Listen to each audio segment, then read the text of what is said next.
Busy শিডিউলে খাবার সময় নেই, অফিসে কাজের চাপে বাঙালি হয়ে চিংড়ির স্বাদ ভুলতে বসেছেন? তাহলে হ্যাঁ, রেসিপিটা আপনারই জন্য। চিংড়ি মাছের এই স্পেশাল রেসিপিটা মাত্র 10 মিনিটেই কোনো ঝামেলা ছাড়াই বানিয়ে ফেলতে পারেন।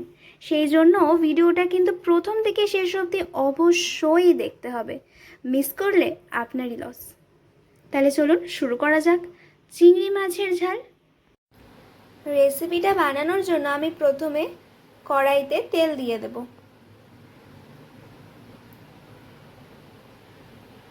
তেল গরম হয়ে গেছে, এবার এর মধ্যে আমি দিয়ে দিচ্ছি কালো জিরে ফোড়ন। এবার দিয়ে দেব পেঁয়াজ কুচি। এবার এর মধ্যে দিয়ে দেব টমেটো কুচি।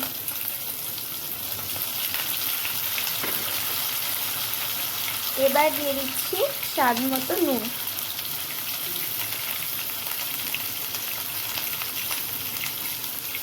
এবার এটাকে ভালো করে নাড়াচাড়া করে নেব।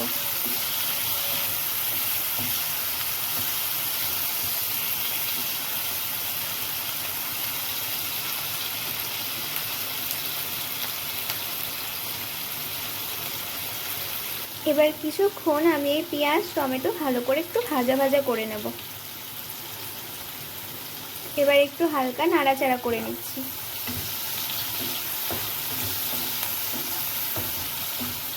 দেখুন, চিংড়ি মাছের এই রেসিপিটা ভীষণই শর্ট টাইমের মধ্যে হয়ে যায়, সেই জন্য যে কেউ যখন খুশি বানাতে পারেন। আর তাই জন্য এই রেসিপিটা অবশ্যই বাড়িতে ট্রাই করবেন, সকলেরই ভালো লাগবে। দেখুন ভাজা ভাজা হয়ে গেছে, এবার আমি এর মধ্যে কাঁচা লঙ্কা দিয়ে দিচ্ছি। এবার দিয়ে দিচ্ছি পরিমাণ মতন হলুদ গুঁড়ো। এবার দিয়ে দেব পরিমাণ মতন লঙ্কা গুঁড়ো। এবার দিয়ে দেব পরিমাণ মতন জিরে গুঁড়ো। দিয়ে ভালো করে এবারে এটাকে মিশিয়ে নেব। যা একটু ভালো রং আসে সেই জন্য আমি কিন্তু কাশ্মীরি লঙ্কার গুঁড়ো দিয়েছি। এবার এর মধ্যেই আমি একে একে চিংড়ি মাছগুলোকে দিয়ে দেব। এবার এটাকে ভালো করে নাড়াচাড়া করে নেব। চিংড়ি মাছগুলো আগে থেকে আমি নুন হলুদ মাখিয়ে রেখেছিলাম। এবার আমি পুরো মশলাটার সাথে চিংড়িটাকে ভালো করে মিশিয়ে নিচ্ছি।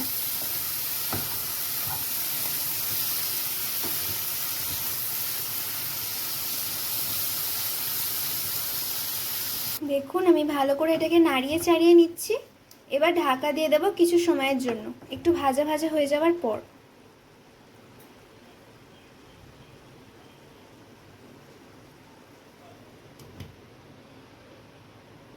প্রায় বেশ কিছুক্ষণ ঢাকা দেওয়ার পর চিংড়িটা ভালো করে সেদ্ধ হয়ে গেলে তারপর ঢাকাটা খুলে নেব।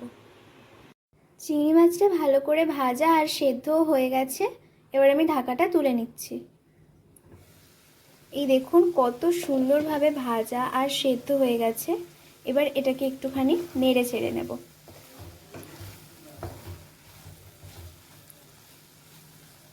নাড়াচাড়া করে নেওয়ার পর তারপর দিয়ে দিচ্ছি 1 কাপ জল।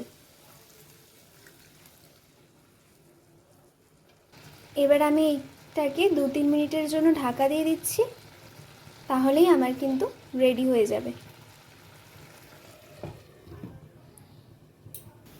এবার আমি ঢাকাটা খুলে নিচ্ছি, আমার কিন্তু রান্নাটা হয়ে গেছে। দেখুন তৈরি হয়ে গেছে এই স্পেশাল চিংড়ি মাছের ঝাল।